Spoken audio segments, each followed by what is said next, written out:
गोजोन बेलासिनि बयनिसिमबो खुलुमहरबाय। लोगोसे बे समाव आङो नोंथांमोननि गेजेराव मोनसे गोदान भिडिअ लानानै फैबावबाय। नोंथांमोना भिडिअखौ फारियै जोबजासिम नायलांदो।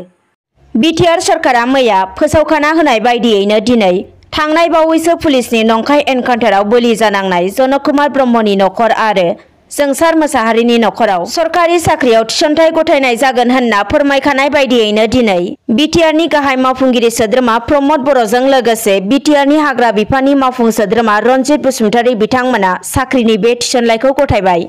नाथाय मिन्थिनो मोननायाव दिनै रुंसारि जनकुमार ब्रह्मनि नखराल' साख्रिनि बे थिसनलाइखौ आजावदों आरो मोनथिनो मोनबावनायाव जनकुमार ब्रह्मनि आंगोनिनो बिदा सन्जीब कुमार ब्रह्मआ दिनै साख्रिनि बे थिसनलाइखौ बिटिआर सरकारनिफ्राय आजावनानै लाबाय। गुबुन फारसेथिं रुंसारि जोंसार मोसाहारिनि नखरा जोंसार मोसाहारिनि सारादुनि उनावसो साख्रिनि बे थिसनलाइ बिलाइखौ आजावनाय जागोन होनना मिन्थिनो मोनदों। बिनि अनगायैबो मिन्थिनो मोनबावनायाव बिटिआर सरकारनिफ्राय 1 लाख राङै सारादु खुंनो थाखाय गंनै नखरनोबो अनसुंथाइ होनाय जायो। गुबुन फारसेथिं पुलिसनि नंखाय एनकाउन्टारजों बोलि जानांनाय बे जाथायखौ लानानैनो दिनै कक्राझार जिल्ला दुलाराय बर' फरायसा आफादनि बानजायनायाव कक्राझार सहरनि बड'फा इउएन ब्रह्म गथ'सा पार्कआव थार बिजिरनाय होनांगौनि थाखाय 2 घन्टा धरना हाबाफारि लादों। मोनथिनो मोननायाव बे धरना लानाय हाबाफारिया सानजौफुनि 11 रिंगानिफ्राय बेलासिनि 1 रिंगासिम सोलिदों। मख'नो गोनांदि बे हाबाफारियावनो बाहागो लादोंमोन फरायसा आफाद, बर' थुनलाइ आफाद, ट्राइबेल संघ, हारिमु आफाद, बर' समाज आरो बिटिआरनि गासै मोन 12 बांसिन गुबुन गुबुन हारि माहारिनि आफादफोरा। बिथांमोना बे हाबाफारिनि गेजेरजों नंखाय एनकाउन्टार खालामजानानै जिउ फोजोबनांनाय जोंसार मोसाहारि आरो जनकुमार ब्रह्मनि थार बिजिरनाय नांगौ होनना सरकार आरो पुलिस खुंथायनि खाथियाव गोख्रों दाबि दैखांदों। आरो बे हाबाफारिनि गेजेरजोंनो मिरु एबसुनि आफादगिरि दिपेन बर' बिथाङा रुंसारि जालांनाय जोंसार मोसाहारि आरो जनकुमार ब्रह्मनि नखरनो बिटिआर सरकारा साख्रि फोसावनायखौ बरायनायजों लोगोसे जाहाथे बेबायदि जाथाया जाफिना बेखौ नोजोर होनो आसामनि गिबि मन्त्रि डक्टर हिमन्त बिश्व शर्मा आरो बिटिआरनि गाहाय मावफुं सोद्रोमा प्रमद बर' बिथांमोनखौ खावलायो। आरो बेजों लोगोसेनो बे जाथायनि सायाव नायबिजिरनायनि फिथायखौ थाबैनो नांगौ होनना सोरखारनिसिम गोख्रों दाबि दैखांबावो बिथां दिपेन बर'आ।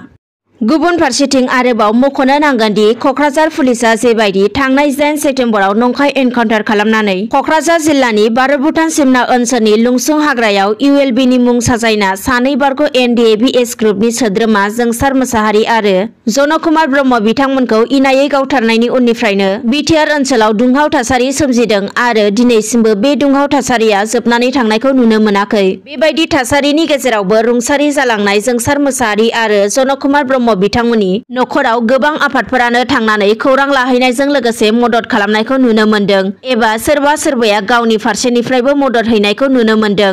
थिग बेबायदिनो दिनैबो खौरां मोननो हानाय बायदिब्ला बारग' NDFB ग्रुपनि दैदेनगिरि जि बिदाय बिथाङा नंखाय पुलिसनि एनकाउन्टारजों बोलि जानांनाय जोंसार मोसाहारिनि नखराव दिनै थांनानै खौरां लाहैनायजों लोगोसे अननायजों जोंसार मोसाहारिनि थालांनाय 15 साननि फिसाजो उन्दै गथ'साखौ बामनानै लानायखौ नुनो मोनदों।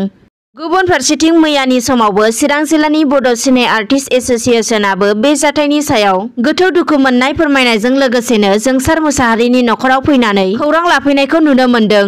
बिनि गेजेराव बर' सावथुन मुलुगनि मुंदांखा फावखुंग्रि मासुम ब्रह्म बिथाङाबो खौरां लाफैनाय हाबाफारियाव नुजाथिफैनानै खौरांगिरिफोरनि गेजेरजों बे जाथायनि सायाव थार बिजिरनाय मोननांगौनि थाखाय सरकारनिसिम गोख्रों दाबि खालामदों आरो हानायमानि जा हायो एसेब्लाबो रुंसारि जालांनाय नखराव हेफाजाब होनो बिथाङा बयखौबो खावलायहरदों।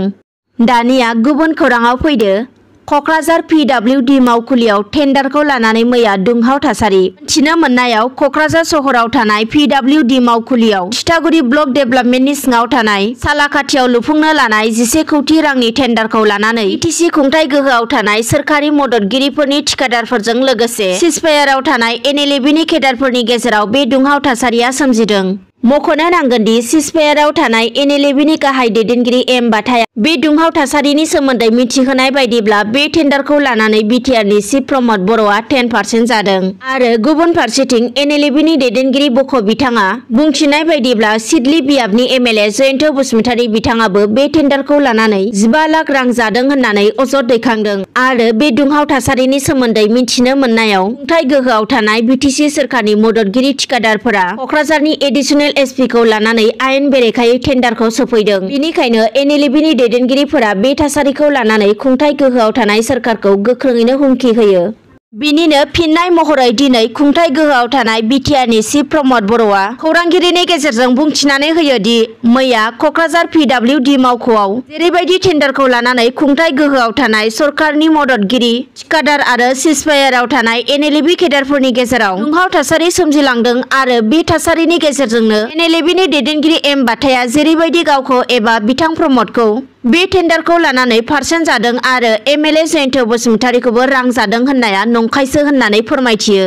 मानोना बिथांनाव जेबो प्रुफ गैया, बिथांखौ गोसोब्ला केस होनो हायो, नाथाय अन्नानैसो होआखै। बे गोख्रों बाथ्राखौबो दिनै बिटिआरनि चिफ प्रमद बर'आ खौरांगिरिनि गेजेरजों बुंथिदों। बिनि गेजेरजोंनो बिथां प्रमदआ सिजफायाराव थानाय NLFBनि दैदेनगिरि बिथांमोनखौ खावलायनानै बुङोदि जाहाथे बेफोरबायदि दादागिरिखौ नैथि खेब खालामबावा एबा जानला मोनला बाथ्राफोरखौ बुंलाबाया। बिनि थाखाय गाव गावनो सांग्रां जानानै थायो, मानोना बे बड'लेण्डआ सानै साथाम दादागिरिनि जायगा नङा होननानै बिथां प्रमदआ गोख्रों रावजों बुंथिबावो। दिनै चिरां जिल्लानि मानास आलासि जिरायग्रा न'आव थांनाय बावैसो सान सिगां जे जालांनाय नंखाय एनकाउन्टार बे जाथायनि सायाव नायबिजिरनो थाखाय आसामनि गिबि मन्थ्रिजों दैथायहरजानाय साथाम ADGP बिथांमोनजों लोगोसे BTCनि गाहाय मावफुंगिरि सोद्रोमा प्रमद बर', लेङाइ गाहाय मावफुंगिरि सोद्रोमा गबिन्द बसुमतारी, बिटिआरनि मावफुंगिरि सोद्रोमा रनजित बसुमतारी, MCLA अमर बसुमतारी, UPPL दोलोनि लेङाइ आफादगिरि रोंगोरा नार्जारी, NLFBनि दैदेनगिरि बिथांमोना बे सावरायनाय हाबाफारियाव बाहागो लादों होनना मिन्थिनो हादों। गुबुन फारसेथिं आरोबाव मिन्थिनो मोनबावनायाव दिनै पुलिसनि ADGP आरो गुबुन गोजौ बिबानगिरि फोरजों सावरायलायनायाव BPFनि दैदेनगिरि खाम्फा बरगयारी बिथाङाबो बे हाबाफारियाव बाहागो लादों होनना मिन्थिनो हादों। मख'नो गोनांदि बिथाङा बे हाबाफारियाव बाहागो लानानै खौरांगिरिनि गेजेरजों बुङोदि BTCआव दावराव दावसिखौ जों लुबैला आरो जायफोरा हाग्रायाव थांफिनना हाथियार हमहैदों बिसोरो थाबैनो गिदिंनानै फैनांगौ। बर' समाजाव हाथियार लानानै सोमावसारनाया गोनांथि गैला। बे गोख्रों बाथ्राखौ दिनै खौरांगिरिनि गेजेरजों BPFनि दैदेनगिरि खाम्फा बरगयारी बिथाङा बुंथिदों। दानिया गुबुन खौराङाव फैदो। बादायलायनाय गैयालासे रायजो सभायाव सर्बानन्द सन'वालआ बिजाथिलाइ गथायबाय। मानोना बिथांजों बादायग्रा गुबुन दोलोनिफ्राय दासिमबो बिजाथिलाइ गथायनाय जायाखै। बिनिखायनो मिन्थिनो हादों जे बिथां सर्बानन्द सन'वालनि हेंथा बादायगिरि गैयालासेनो बिथाङा देरहालांनो हागोन होननानै। मोनथिनो मोननायाव थांनाय मंगलबारखालि मिरुनि मन्थ्रि सर्बानन्द सन'वालआ आसामनि लांदां जानानै थानाय रायजो सभानि मासिनि थाखाय बिजाथिलाइ गथायदों। बारग' आसामनि गिबि मन्थ्रि सर्बानन्द सन'वाल बिथाङा दानि आसामनि गिबि मन्थ्रि डक्टर हिमन्त बिश्व शर्मा, AGPनि आफादगिरि एबा मन्थ्रि अतुल बरा, BTCनि गाहाय मावफुंगिरि सोद्रोमा प्रमद बर' लोगोसे गुबुन गुबुन दैदेनगिरिफोरनि नुजाथिनायजों रिटार्निं बिफाननि दुलाल फिगुनि आखायाव बे बिजाथिलाइखौ गथायनाय जायो होनना मिन्थिनो हादों। मख'नो नांगोनदि बिथां बिश्वजित दैमारिया बिबान एंगारनानै BJPआव हाबफैनायनि उननिफ्रायनो रायजो सभानि मासिया लांदां जानानै दंबोयोमोन। दिनै बेलासिनि खौरांफोरा बेखिनियानोसै। गोजोन्थों।